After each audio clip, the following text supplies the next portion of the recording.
한 번 더 서로를 봐면서 인사하겠습니다. 복음이면 가능합니다. 복음이면 충분합니다. 아멘. 날마다 삶 속에서 복음의 능력을 경험하시는 저와 여러분들에게 주님의 이름으로 축복합니다.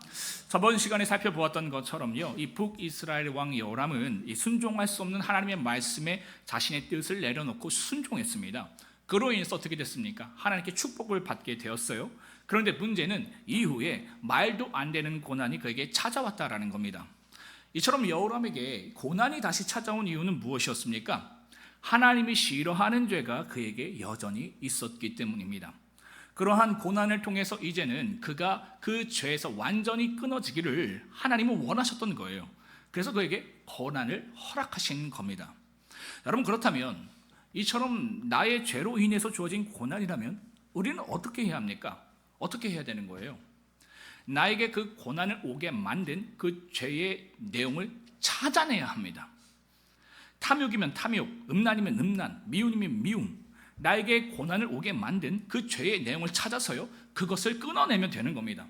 그러면 나에게 주어진 고난이요, 거기서 끝나는 거예요. 그런데 이 미련하고 어리석은 여호람은요, 그렇게 하지 않았습니다. 지금 자신의 삶에 주어진 고난과 이 징계의 출처를요, 자기 자신에게 찾는 것이 아니라 타인에게 찾고 있어요. 설령 여러분, 그럴 수도 있습니다. 나로 인해서 주어진 고난이 아닐 수도 있어요. 타인으로 주어진 고난일 수도 있습니다. 그럼에도 불구하고 믿는 자의 태도는요, 어떠한 고난과 문제 앞에서 어떻게 해야 됩니까? 먼저 나를 돌아봐야 되는 거예요. 혹시라도 내 안에 죄가 있어서, 혹시라도 내가 더 사랑하지 못해서, 혹시라도 내가 더 용서하지 못해서 이와 같은 일들이 일어나는 것은 아닌가 고민해 봐야 되는 거예요. 이게 믿는 자의 태도예요. 그런데 믿지 않는 사람들은 어떻게 합니까? 늘 남 탓합니다. 그래서 믿음의 사람의 신앙의 언어는 뭐라고 했습니다? 뭐라고 했습니까? 덕분에 신앙이라고 했죠. 덕분에. 고난 덕분에, 그 사람 덕분에, 그 상황 덕분에 내가 더 큰 믿음을 가졌어. 아닙니까? 삶에서 때때로 우리가 은혜를 더 많이 받을 때가 언제예요? 고난 가운데 있을 때잖아요. 마음에 들지 않는 환경, 마음이 들지 않는 그 사람을 만났을 때 우리는 영적인 도약을 합니다. 평안할 때는요, 영적인 도약을 할 수가 없어요. 고난 가운데 우리가 무릎 꿇을 수가 있는 겁니다. 그런데 믿음이 없으면 어떻게 됩니까? 늘 때문에 신앙을 하는 거예요. 쟤 때문에, 내 배우자 때문에, 내 자녀 때문에, 내 부모 때문에, 내가 흙수저였어, 이 사회가 잘못됐어, 이렇게 접근해 버리는 거예요. 그러니까 그 가운데서 어떠한 변화도 발견할 수가 없습니다. 그러니까 여호람이 그랬어요. 엘리사 때문에 이런 고난이 자신에게 주어졌다고 확신했습니다. 그때 엘리사가 아람 군사들을 살려두라고 하지만 않았더라면 상황이 이 지경까지 가지 않았을 텐데 다 엘리사 그놈 때문이야. 여러분이요, 이처럼 엘리사를 비난했고 그를 죽이려고 했습니다. 그나마 가지고 있었던 하나님에 대한 믿음마저도요, 버려버렸어요. 여러분, 이것이요, 바로 죄된 인간의 실상입니다. 나에게 문제가 있음에도 불구하고요, 그것을 인정하고 돌이키기보다는 늘 변명하고 상대를 탓하고 분노하는 것, 그것이 죄된 인간의 모습입니다. 심지어 누구까지 탓하고 있는 거예요? 하나님까지도 탓하고 있는 것이 인간이다라는 것이죠. 그런데 여러분, 사랑의 하나님은요, 참 감사하게도 이런 우리를, 이런 엉망인 우리를 포기할 마음이 없으십니다. 늘 남탓만 하고 있는 여러분에게도요, 마찬가지셨어요. 그래서 하나님께서는요, 그에게 다시 한번 은혜의 복음, 구원의 말씀을 들려주십니다. 여러분, 하나님은요, 이런 분이십니다. 징계를 위한 징계를 하시는 분이 아니세요. 우리에게 징계를 주셔도요, 그 징계를 통해서 결국 우리를 구원하길 원하시는 분이 바로 우리 하나님이십니다. 여러분, 우리가 자녀에게 징계할 때에 징계를 위한 징계를 합니까? 제가 아파 보라고, 한번 혼나보라고, 이렇게 징계합니까? 아니죠. 그 징계를 통해서 결국 더 나은 삶, 더 나은 미래를 살아가기 하기 위해서 우리가 그렇게 하는 거잖아요. 하나님도 동일해요. 우리에게 고난을 주시는 것은요, 고난 그대로 끝나게 하시려고 주시는 것이 아닙니다. 이것을 통해서 우리를 더 나은 삶, 더 나은 미래를 주시기 위해서 이처럼 고난을 주시는 거예요. 바로 그것이 하나님이시다라는 것이죠. 이처럼 나를 향한 하나님의 사랑은요, 그 어떤 어둠의 권세도 어떠한 사람도 절대 끊을 수 없습니다. 그래서 바울이 다음과 같이 고백하고 있는 거예요. 다 함께 로마서 8장 35절로부터 35절과 38절로부터 39절을 함께 읽도록 하겠습니다. 시작. 누가 우리를 그리스도의 사랑에 끊으리요? 환난이나 곤고나 박해나 기근이나 적신이나 위험이나 칼이라. 내가 확신하노니 사망이나 생명이나 전사들이나 권세자들이나 현재일이나 장래일이나 능력이나 높음이나 깊음이나 다른 어떤 피조물이라도 우리를 우리 주 그리스도 예수 안에 있는 하나님의 사랑에서 끊을 수 없느니라. 아멘. 이처럼 그 누구도요 나를 향하신 하나님의 사랑을 끊을 수 없습니다. 그런데 유일하게 여러분 그 사랑을 끊을 수 있는 사람이 있어요. 누굴까요? 바로 나 자신입니다. 누구도 끊을 수 없어요. 어둠의 권세도 끊을 수 없어요. 근데 그 사랑을 누가 끊을 수 있다고요? 내가 끊을 수 있습니다. 내가 하나님의 사랑을 거부하고요 마음을 닫아버리면 하나님께서도 그것을 어찌하실 수 없습니다. 왜냐하면요 하나님은 사랑을 강요하지 않는 분이시기 때문입니다. 강요하지 않는 사랑, 그것이 진짜 사랑이잖아요. 하나님은 사랑이십니다. 그렇기 때문에 창조주 하나님께서 피조물인 우리에게 감히 그분의 사랑을 자유롭게 선택할 수 있는 자유의지를 주신 겁니다. 이것은요 우리를 향한 하나님의 진정한 사랑과 존중과 배려입니다. 하지만 미련하게도 죄된 인간은요 하나님의 사랑을 거부하고 마음을 닫아버리는 선택을 했습니다. 오늘 본문에 등장하고 있는 이 여호람 왕의 군대 장관이 바로 그런 사람이었어요. 하나님께서 그에게 은혜를 베푸시기를 작정하셨음에도 불구하고 그는 이러한 하나님의 말씀을 받아들이지 않았습니다. 오히려 그 하나님의 구원의 말씀에 비아냥거렸어요. 다 함께 열왕기하 7장 2절 상반절을 읽도록 하겠습니다. 시작. 그때에 왕이 그의 손에 의지하는 자 곧 한 장관이 하나님의 사람에게 대답하여 이르되 여호와께서 하늘의 창을 내신들 어찌 이런 일이 있으리요 하더라. 하나님께서 아람 군대를 물러가게 하셔서 이 심각한 기근에 빠져있는 북이스라엘을 회복해 주시겠다고 약속하셨거든요. 마치 이런 겁니다. 내가 너의 가정, 그 관계, 그 일, 그 건강 내가 다시 회복해 줄 거야. 하나님께서 여러분 이런 말씀을 우리에게 주셨다면 우리는 어떻게 반응해야 하는 겁니까? 그 구원의 말씀을 믿음으로 받아들이면 되는 겁니다. 그럼 이루어지는 거예요. 그리고 하나님 앞에서 내가 회개해야 할 죄를 정직하게 인정하고 그 죄에서 돌아서면 되는 겁니다. 탐욕이면 탐욕, 음란이면 음란, 미움이면 미움, 그러한 죄에서 이제라도 끊어지면 되는 거예요. 그런데 이 어리석고 미련한 군대 장관은요 그러질 못했던 겁니다. 여러분 회개에도요 때가 있다고 했죠. 늘 언제나 회개할 수 있는 것이 아닙니다. 회개에도 반드시 때가 정해져 있어요. 군대 장관에게는요 그날이 바로 회개할 수 있는 마지막 기회였습니다. 그런데 그는 결국요 끝까지 그러질 못했던 겁니다. 그로 인해서 그는 다음과 같은 말씀을 하나님께 듣게 되는데요. 다 함께 2절 하반절을 읽도록 하겠습니다. 시작. 엘리사가 이르되 먹지는 못하리라 하니라. 한마디로 뭐예요? 너는 그 구원의 은혜 누리지도 못하고 죽을 것이야. 여러분 이러한 경고의 말씀을 들었다면 어떻게 해야 되는 겁니까? 그때라도 회개해야죠. 그렇죠? 즉시 돌아서야 하는 겁니다. 그런데 이 군대 장관이요 마음이 얼마나 완악하고 완고했는지 지금 그 말씀을 듣고 있는데도 끝까지 회개하지 않는 겁니다. 심지어 16절의 말씀처럼요 정말 하나님의 말씀대로 그것이 이루어졌거든요. 아람 군대가 물러가고요 북이스라엘의 기근이 해결되는 그 놀라운 상황을 자기 눈으로 똑똑히 목격했습니다. 그럼 어떻게 해야 되는 거예요? 회개해야죠. 하나님의 말씀대로 이루어졌으면 그 가운데에 무릎 꿇어야죠. 그럼에도 불구하고 그는요 여전히 회개하지 않았습니다. 여러분 참 미련한 것 같잖아요. 제가 목회를 하면서요 이런 성도들을 너무 많이 봅니다. 참 답답하잖아요. 지금이라도 돌아서면 되는데 아니요, 인간은 그렇지 않아요. 끝까지 자기를 고집합니다. 완악함을 고집해버려요. 귀를 닫고 마음을 닫고 여전히 그 죄된 태도를 가지고 나아갑니다. 그러니까 군대 장관이 그랬다라는 겁니다. 얼마나 안타깝습니까? 아니 하나님의 말씀대로 그대로 이루어진 것을 봤다면 이제라도 회개해야 되는 거 아니에요. 그런데 이 군대 장관은요 끝까지 회개하지 않았습니다.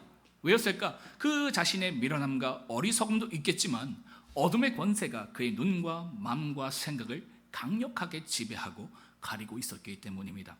그래서요, 복음을 들어도 듣지 못한 겁니다. 진리를 보아도요, 보지 못했던 거예요. 이렇게 같이 말씀을 듣고 있거든요. 근데 여러분, 같이 말씀을 듣는다고 해서 누구나 다 그 복음이 들리는 게 아닙니다. 심겨지는 것이 아니에요. 들을 사람은 듣게 되고 또한 볼 사람은 보게 돼요. 근데 여전히 듣지 못한 사람은 듣지 못합니다. 여전히 보아도 보지 못한다라는 것이죠. 왜? 어둠의 권세가 그를 붙들고 있기 때문에.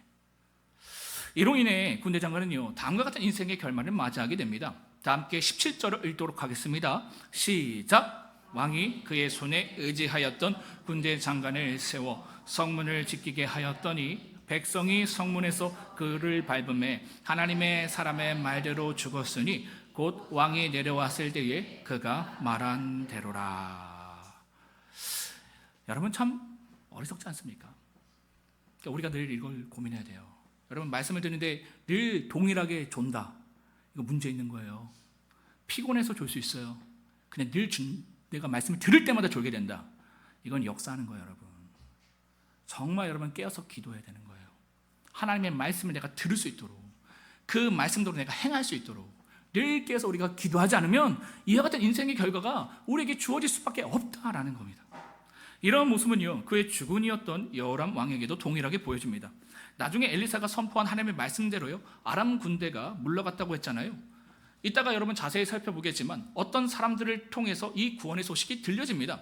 그럼 어떻게 해야 하는 겁니까? 고난 가운데 자신의 죄의 책임을 엘리사에게 돌려서 그를 탓하고 그를 죽이려 했던 모습을 회개하죠. 그리고 고난 가운데 하나님에 대한 믿음을 저버렸던 그 모습을 회개해야 합니다. 그리고 그동안 계속해서 저질렀던 우상 숭배의 죄까지, 그 탐욕과 탐심의 죄까지, 이 모든 죄를 하나님께 회개해야 하는 거예요. 그런데도 그도 그렇게 하지 않았습니다. 그는요, 이러한 구원의 소식을 믿지 않았어요. 그 구원의 소식을 의심했습니다. 그래서 나름대로 소설을 쓰기 시작했어요. 12절의 중반의 말씀처럼요, 스스로 이르기를, 다른 번역에서는 내 생각에는, 이게 참 무서워요. 신학에서 항상 내 생각에는, 더 무서운 건 뭡니까? 내 생각을 하나님의 생각이라고 얘기할 때 너무 무서운 거예요. 그런 신앙을 많이 하거든요. 근데 여호람은 그랬던 거예요. 내 생각에는, 즉 그가 스스로 생각하기를 아람 군대가 도망간 것이 아니라 어딘가에 매복해 있다라고 생각했다라는 겁니다. 하나님께서 구원하신다고 하셨잖아요. 그 말씀을 믿으면 되는데 꼭 내 생각이 들어가는 거예요. 내 판단이 들어가는 거예요. 내 계산이 들어가는 거예요. 아니라는 거예요. 매복하고 있다라는 거예요. 하나님 말씀보다 내 생각이 우위인 겁니다. 지금 이런 신앙을 지금 그가 하고 있는 거예요. 이처럼 여호람은요, 자신의 생각과 망상에 갇혀서 현실과 상을 왜곡해서 받아들이고 해석했습니다. 여러분, 하나님의 말씀을 온전히 믿지 못하는 사람들은요, 늘 이런 식입니다. 자신의 생각과 감정과 망상에 갇혀 살아갑니다. 그러다 보니까요, 현실과 상황을 왜곡하고 부정하며 살아갑니다. 그래서 하나님께서 주시는 복을 삶 속에서 온전히 받아 누리지 못합니다. 믿음이 없었던 여호람이 그랬던 거예요. 그런데 그나마 다행이었던 것은요, 여호람에게 아직 남의 충고를 들을 수 있는 귀가 있었다라는 점입니다. 그래서 13절의 말씀처럼요, 그는 신하의 충고를 받아들여서 정탐꾼을 성 밖으로 보내 이 사실 여부를 확인했습니다. 신하가 그랬거든요. 왕이시여, 그래도 한번 믿어봅시다. 한번 정탐꾼을 보내봅시다. 그냥 가만히 있으면 어차피 죽을 거 한번 보내봅시다. 다행히도 이 여호람 왕이 그 얘기를 들은 거예요. 그래서 정탐꾼을 보냈습니다. 확인해보니까 어떻게 됐습니까? 정말 하나님의 말씀대로 아람 군대가 물러간 거예요. 이로 인해서 여호람은요, 자신뿐만 아니라 그가 속한 공동체까지도 모두 살릴 수 있었습니다. 그러나 문제는요, 그가 끝까지 하나님의 말씀에 대해서는 귀를 닫고 있었다라는 것이죠. 그래서 결국 그도 자신의 군대 장관같이 비참한 인생의 결말을 이후에 맞이하게 됩니다. 자신에게 부하에게 살해당하는 그런 일들이 일어나게 되는 거예요. 오늘 본문은요, 동일한 사건 속에서 여람 왕과 그의 군대 장관과 달리 하나님께 엄청난 은혜를 받게 된 사람들을 소개합니다. 그들이 바로 누구냐면요, 4명의 나병 환자들이었습니다. 그들이 이처럼 하나님께 은혜를 받을 수 있었던 이유는 무엇이었을까? 그것은 그들에게요, 몇 가지 직간접적인 이 믿음의 요소들이 있었기 때문입니다. 그렇다면 그 믿음의 요소는 무엇이었는가? 첫째, 죽으면 죽겠다라는 믿음의 요소입니다. 이 나병 환자들이요, 나병이라는 이 병이 있었기 때문에 이 사마리아 성읍 밖에 살았거든요. 그런데 가만히 있자니 굶어 죽을 것은 뻔하고, 그렇다고 해서 이 성읍으로 가자니 거기도 결국 똑같이 굶어 죽을 것 같으니까 남은 한 방법이 생각난 거예요. 그것이 뭐냐면 그냥 아람 군대에 가서 투항하는 것을 선택한 겁니다. 근데 문제는 뭐였냐면, 투항하면 살 수 있는 가능성은 있는데 그렇게 크진 않았던 거예요. 어차피 이렇게 죽으나 저렇게 죽으나 결과는 매한가지라고 생각했던 겁니다. 그래서 4절 하반절의 말씀처럼요, 죽으면 죽을 것이다 라는 마음을 가지고 그들은 아람 군대가 머물러 있는 진영으로 과감하게 나간 거예요. 나는 그래도요, 이들이 이 믿음의 결단을 한 겁니다. 왜냐하면 그들도 하나님께서 이스라엘을 심각한 굶주림에서 구하시겠다라는 이 복된 소식을 이미 들었기 때문입니다. 그런데 하나님께서 어떻게 구원하실지는 알지 못했던 거예요. 왜냐하면 하나님께서 어떻게 구원하시겠다라는 말은 구체적으로 하지 않으셨기 때문입니다. 그래서 그들은요, 계속 상황이 좋아지기를 막연히 그 자리에서 기대하고 있었던 겁니다. 하지만 아무 일도 일어나지 않는 거예요. 그래서 그들에게 이런 생각이 든 겁니다. 하나님께서 구원하신다고 하셨는데 왜 아무 일도 일어나지 않는 것이지? 그래서 그들은요, 뭐라도 하려고 한 겁니다. 가만히 있자니 굶어 죽을 것이 뻔하고, 사마리아 성으로 가자니 상황은 똑같고, 그나마 자신들이 생각했을 때에 하나님의 말씀대로 현재의 굶주림에서 구원받을 수 있는 방법이 아람 군대에게 나아가서 항복하는 것이기 때문에 그러한 위험한 시도를 하게 된 겁니다.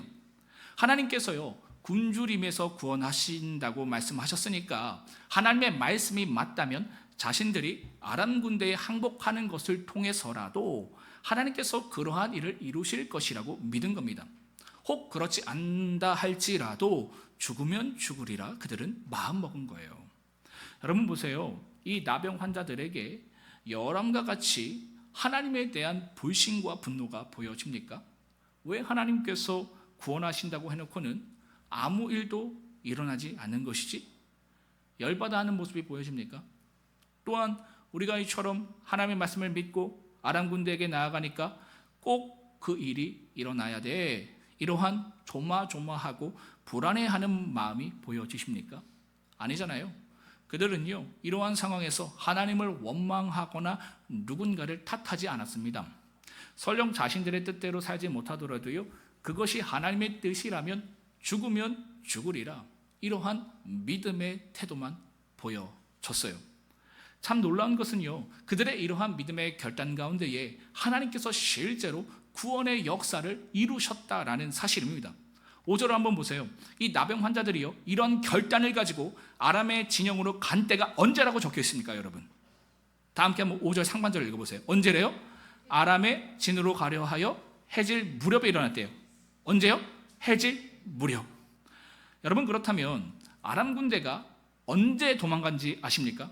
다 함께 7절을 한번 읽어보겠습니다. 7절입니다. 시작. 해질 무렵에 일어나서 도망하되 그 장막과 말과 마귀를 버리고 진영을 그대로 두고 목숨을 위하여.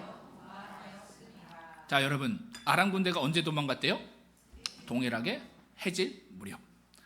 여러분, 아람 군대가요, 왜 이때 도망을 가냐면요, 6절의 말씀처럼 엄청나게 많은 병거와 말들이 자신들에게 오고 있는 소리를 들었습니다. 그리고 그 소리를요, 이스라엘을 도우러온 이 연합군의 소리로 착각했던 거예요. 그래서 자신들이 가지고 있었던 모든 것을 버리고 도망갔습니다. 은과 금과 의복과 말과 나귀, 이 모든 것들을 다 버리고 황급하게 도망갔어요. 그렇다면 여러분, 이 병거와 말들의 소리의 출처는 무엇이었을까요? 아람 군사들이요, 해질 무렵에 엄청난 병거 소리와 말바꾸 소리를 들었을 때에 그때 누가 아람 군사들을 향해서 걸어갔습니까? 그렇죠, 나병 환자죠. 5절의 말씀처럼요, 나병 환자 4명이 아람의 진영을 향해서 걸어갔습니다. 그러니까 이렇게 볼 수 있는 거예요. 죽으면 죽으리라 믿음으로 결단한 나병 환자들의 발걸음을 하나님께서는요, 아람 군사들로 엄청난 병거 소리와 말 소리로 듣게 하셨다라는 겁니다. 그들의 믿음의 발걸음의 그 소리를 마치 군대의 소리처럼 듣게 하셨다라는 거예요. 이처럼 여러분, 하나님께서 세상적인 기준으로 볼 때에 자격이 없어 보이고 능력이 없어 보이는 이 나병 환자들의 믿음의 걸음을 통해서 이스라엘의 이 구원을 이루어 가신 것처럼 오늘 믿음을 선택하고 그 믿음의 발걸음을 걸어가는 우리에게도 그 같은 놀라운 능력을 주신다라는 겁니다. 그래서 우리로요 승리의 은혜, 구원의 은혜를 이루어 가실 것이다라는 것이죠. 저와 여러분들에게요 이와 같은 믿음의 결단과 믿음의 발걸음이 있기를 축복합니다. 둘째로요, 나병 환자들에게 나타난 믿음의 요소는 하나님에 대한 감사와 두려움이었습니다. 이 나병 환자들은 이 아람의 진영에서 은과 금과 의복을 얻게 되었습니다. 그런데 그들은요, 그것이 우연히 자신들에게 주어진 것이 아니라 하나님께서 자신들에게 베풀어 주신 은혜임을 알았습니다. 보통 사람들은요, 이러한 하나님의 은혜 앞에서요, 어떻게 반응합니까? 그냥 우연히 주어진 거야. 아니면 내 실력으로 주어진 거야. 보통 이렇게 가거든요. 그러니까 하나님의 은혜로 다 된 건데 그냥 우연히 내 실력으로 될 것이 되었다. 이렇게 생각해요. 근데 놀랍게도 이 나병 환자들은요, 이것은 하나님이 주신 것이다. 하나님이 주신 은혜이다. 알았던 겁니다. 그들은 자신들에게 주어진 것이 하나님의 은혜임을 정확히 알았습니다. 그리고 그 은혜가 자신들만 누리라고 주신 은혜가 아니라는 것도 알았어요. 그래서 이 아름다운 소식, 은혜의 복음을 사람들에게 전하고자 했습니다. 그렇지 않으면 자신들에게 하나님의 진노가 쏟아질 것을 알았기 때문입니다. 함께 9절을 읽도록 하겠습니다. 9절입니다. 시작. 나병 환자들이 그 친구에게 서로 말하되 우리가 이렇게 해서는 안 되겠도다. 오늘은 아름다운 소식이 있는 날이거든. 우리가 침묵하고 있도다. 만일 밝은 아침까지 기다리면 벌이 우리에게 미칠지니 이제 떠나 왕궁에 가서 알리자 하고. 아멘. 9절 하반절을 보니까요, 그들이 이제 떠나 왕궁으로 가서 알리고자 했다라고 합니다. 즉 자신들이 누리고 있는 자리를 떠나 복음을 들어야 하는 사람들에게 가서 아름다운 소식, 은혜의 복음을 알리고자 했다라는 것이죠. 여러분, 하나님을 믿지 않는 사람은요, 이런 생각을 아예 하지 않습니다. 자신이 누리고 있는 행복과 축복을 자신만 누리고 그것을 더 누리려고 하지, 그것을 누군가에게 나눈다는 생각은요, 꿈에도 하지 못합니다.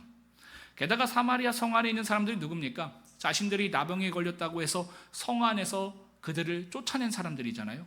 뿐만 아니라 아람 군대가 몰려왔는데 그래도 좀 문을 좀 열어줘야 되잖아요. 성문을 열어줘야 되잖아요. 열어주지도 않았어요. 그냥 너네 그 밖에서 죽어라. 이렇게 자신을 대했던 사람들이었습니다. 보통 같은 사람들은요, 이 원수 같은 그들이 그냥 굶어 죽기를 바랬을 겁니다. 무슨 가서 이런 소식을 전해. 그들은 죽어 마땅해.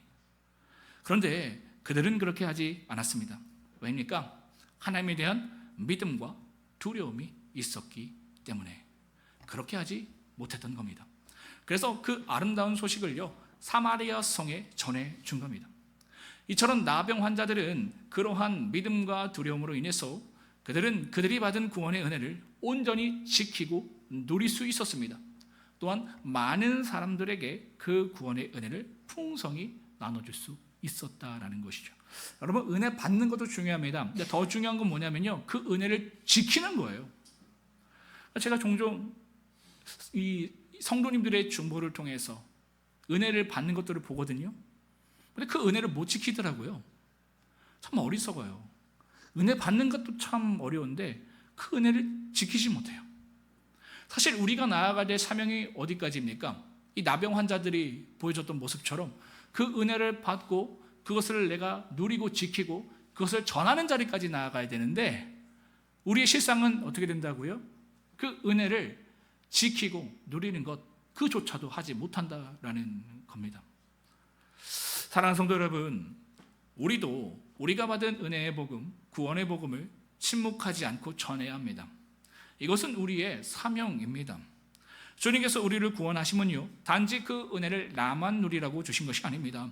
그 은혜의 복음을 나의 사랑하는 가족과 이웃뿐만 아니라 내가 싫어하는 그 사람에게까지도 전해 주어서요, 그들로 우리와 같은 은혜를 누리게 하시라는 그 사명이 우리에게 있다라는 거예요. 나병 환자들에게 그 은혜가 있었잖아요. 그들에게 왜 그 은혜를 주셨습니까? 그들 혼자 잘 되라고 주신 거 아니잖아요. 그것을 통해서 결국은 이 사마리아 성 안에 있는 많은 사람들이 그 은혜를 누리게 하시기 위해서 그거 주신 거잖아요. 근데 그거 안 하면 어떻게 되는 겁니까? 그들은 알고 있었어요. 내가 이거 안 하면 하나님 주신 은혜의 목적이 그것인데 그거 안 하면 나에게 화가 있을 것이다. 나에게 벌이 있을 것이다. 이것을 깨닫는 지혜가 우리에게 있어야 한다라는 겁니다. 그런데 만약 우리가 받은 은혜를 나만 누린 채 복음 증인의 사명을 감당하지 않고 있다면 나병 환자들이 가졌던 그 두려움을 우리도 가져야 합니다. 왜일까? 하나님께서 에스겔 선지자에게 다음과 같이 말씀하셨기 때문입니다.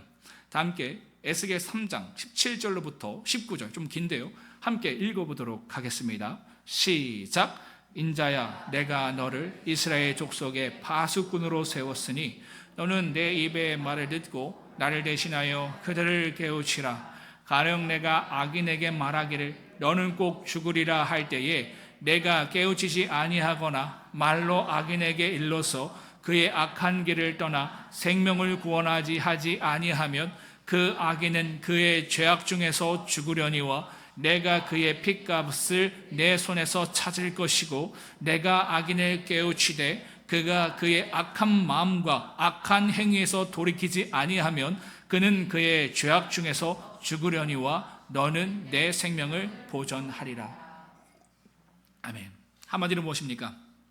너희가 복음을 전하는데도 그 사람이 그것을 안 듣고 안 믿는다면 그 책임은 그 사람에게 있지만 너희가 복음을 전하지 않아서 그 사람들이 듣지 못하고 믿지 못했다면 그 책임은 너에게 묻겠다라는 거예요.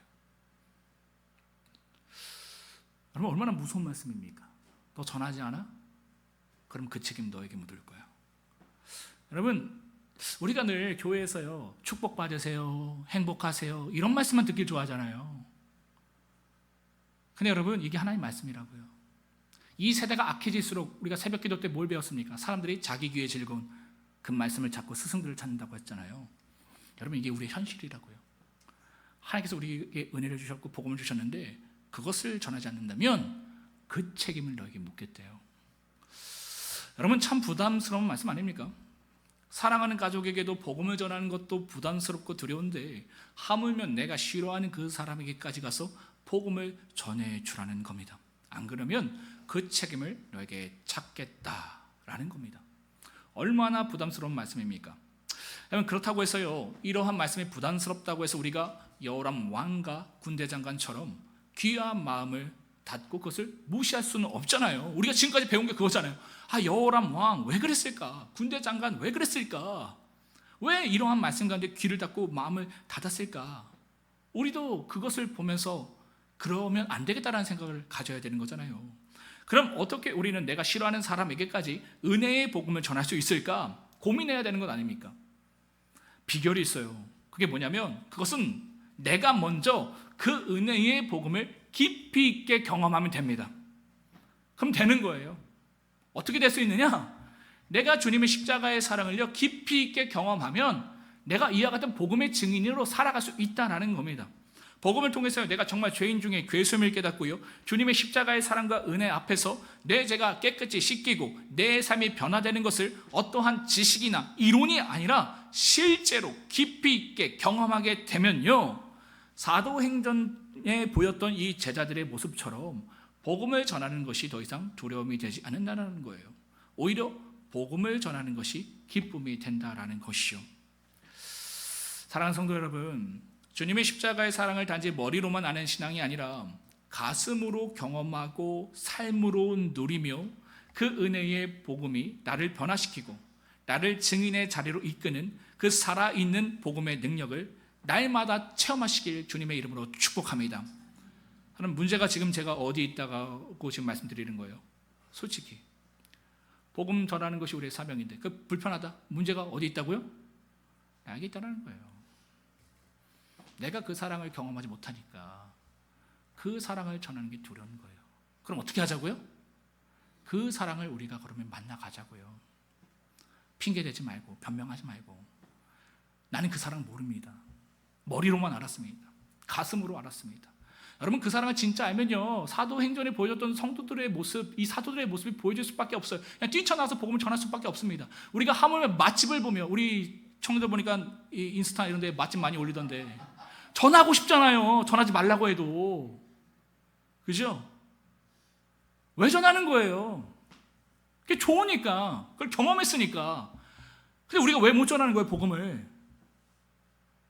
복음을 알지 못하니까 사실은 제자 훈련을 하고 종교 생활을 하고 많은 것을 했지만 사실 정작 살아계신 그 예수님을 내가 만나지 못했으니까, 깊이 있게 만나지 못했으니까 그 사랑이 뿜어져 나오지 않는 겁니다. 이걸 인정하자라는 거예요.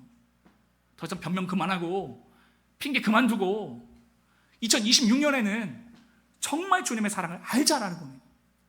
여러분, 이 개척교회까지 왜 오셨습니까? 지하상가 이 교회까지 왜 오셨습니까? 놀러 오신 거 아니잖아요, 그죠? 이 주변에 얼마나 좋은 교회가 많습니까? 여기까지 오신다는 것은 여러분 어떤 결단을 하고 오셨습니까? 주님을 만나고 싶어서 오신 건 아닙니까? 도와주기 싶어서 오셨어요? 아니요, 여러분 괜찮아요. 진짜 도와주고 싶어서 오신 건 그냥 가셔도 돼요. 진짜로 하나님이 하실 거예요. 비어있는 대로 그냥 할 거예요. 제가 못 찾는 것은 무엇이냐면, 여기까지 왔음에도 불구하고 그 주님의 사랑을 알지 못한다면 저는 그건 참을 수 없습니다. 여러분, 2025년 마지막 이 한 주 남겨놓고 제가 이 말씀 드리는 거예요. 여러분, 2026년 이 결단을 하셨으면 좋겠습니다. 정말 주님 만나셨으면 좋겠어요. 주님 너무 좋으신 분이거든요. 그분 한 분만으로 충분합니다. 제가 지금 스포를 하자면 얘는 우리의 표가 그 복음이면 충분합니다. 충분합니다. 복음이면 충분하죠. 아닙니까? 복음이면 충분해요. 그분이면 충분해요. 근데 제가 가장 속상한 것이 무엇이냐면, 그분은 너무나 충분한 분인데 그분을 충분하게 여기지 않는 그 성도들의 모습, 우리의 모습을 바라볼 때에 가장 안타깝습니다. 여러분, 우리가 하나님 많은 은혜를 우리 더본교회에 주셨어요. 사람 많이 모으고 싶어서 개척하지 않았습니다. 추워도 그런 생각한 적 없어요. 단 한 사람이라도 예수의 증인으로 살아가기를 소망하면서 제가 이 교회를 기도하면서 세운 거예요. 그래서 우리 교회 철학 중에 하나는 한 영혼이 있어요. 한 영혼. 제 목회 철학 한 영혼. 그 한 영혼이 뭐냐면, 정말 한 사람이라도 주님의 사람으로 세우는 그 일 가운데에 내 인생을 들여도 저는 괜찮습니다. 하나님께 고백하고 저 시작한 거예요. 근데 그게 안 된다면 저는 할 이유가 없어요. 할 필요가 없는 거예요. 많이 모여봤자 그냥 수많은 교회 중에 하나이기 때문에 할 필요가 없는 거예요. 근데 제가 기도하면서 교회를 세운 이유는 정말 단 한 사람이라도 이곳 가운데서 주님을 진짜 만났으면 좋겠습니다. 그 은혜가 저와 여러분들에게 있기를 주님의 이름으로 축복합니다.